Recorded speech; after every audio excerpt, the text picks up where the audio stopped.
Assalamualaikum warahmatullahi wabarakatuh. Perkenalkan, nama saya Dewanti, NIM H0220329, Prodi Pendidikan Matematika 2020B. Di sini saya akan menjelaskan beberapa tokoh matematika. Yang pertama Pythagoras, kedua Thales, ketiga Euclid, 4 Archimedes, 5 Diopantus. Saya akan menjelaskan tentang biografi, sumbangsi, penemuan serta penerapan dalam pembelajaran matematika. Yang pertama, kita akan membahas tentang Pythagoras. Pythagoras lahir di Pulau Samos, Yunani Selatan pada sekitar tahun 570 sebelum Masehi.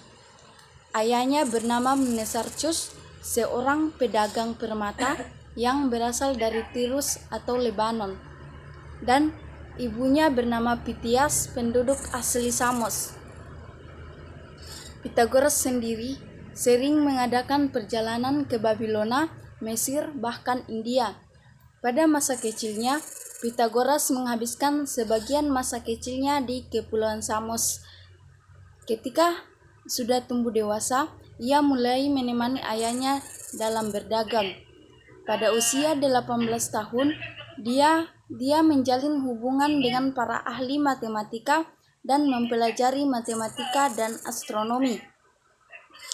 Teorema Pythagoras berlaku umum dan menjadi dasar perkembangan geometri non-Euclid.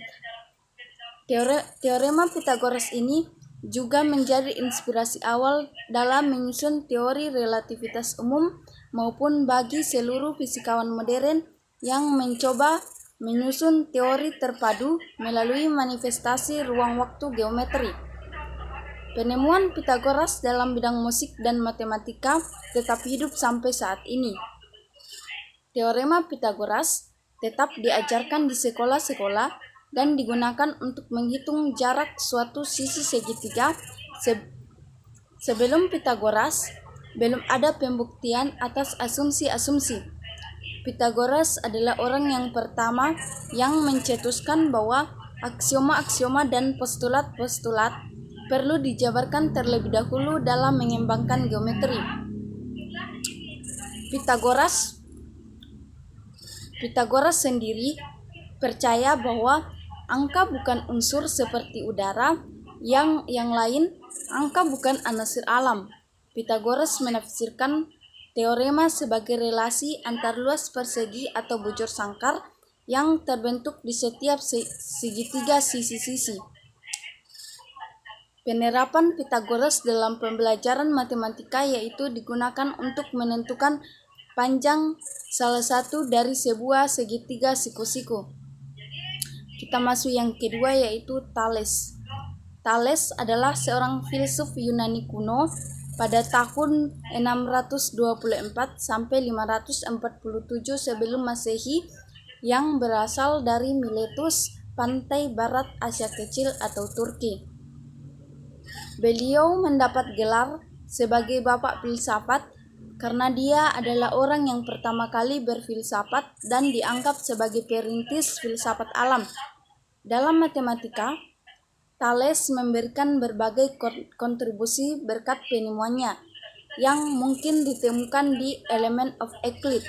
Selain itu, Thales dikatakan telah mengetahui berbagai dasar dan prinsip tentang geometri, serta legenda di mana dikatakan bahwa dia dapat menghitung ukuran piramida atau ketinggian. Dalam matematika, Thales menggunakan geometri untuk menghitung ketinggian dan jarak kapal dari pantai. Dia adalah orang yang pertama yang diketahui menggunakan pelaranan deduktif yang diterapkan pada geometri. Kita masuk ke nomor 3, yaitu Euclid.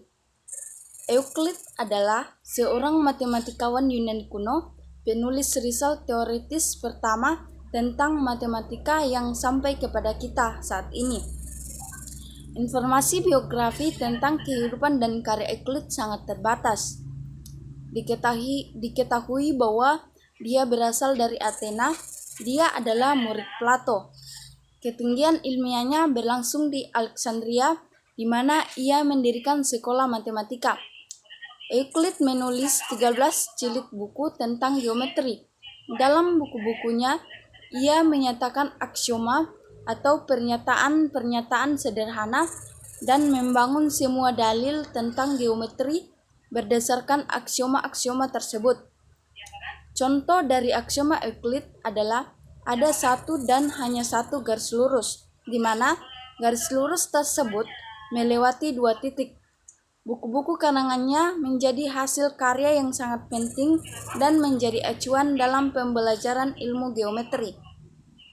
Sumbangsi Euclid terletak pada cara pengaturan dari bahan-bahan dan permasalahannya, serta formulasinya secara menyeluruh dalam perencanaan penyusunan buku.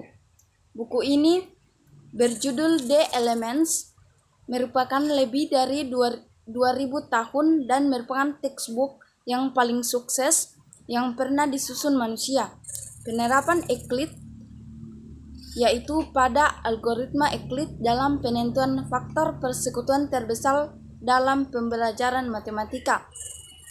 Kita masuk ke nomor 4, yaitu Archimedes.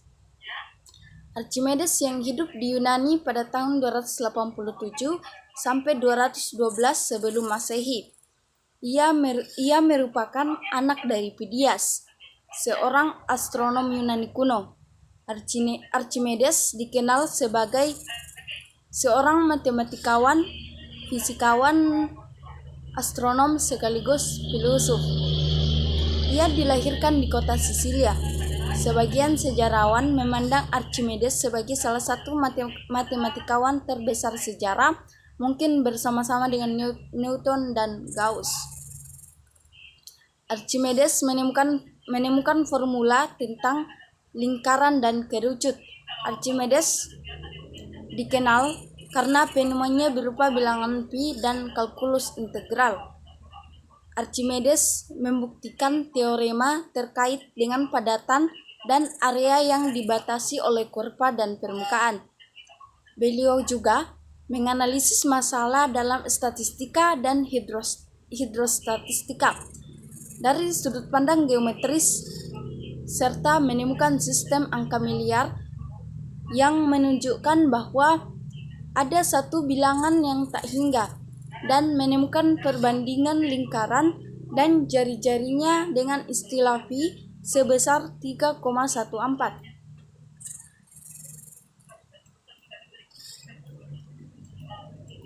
Kita melangkah ke nomor 5, yaitu Diopantus. Diopantus tinggal di Alexandria, Mesir, mungkin dari antara tahun 200 dan 214 sampai 284 atau 298.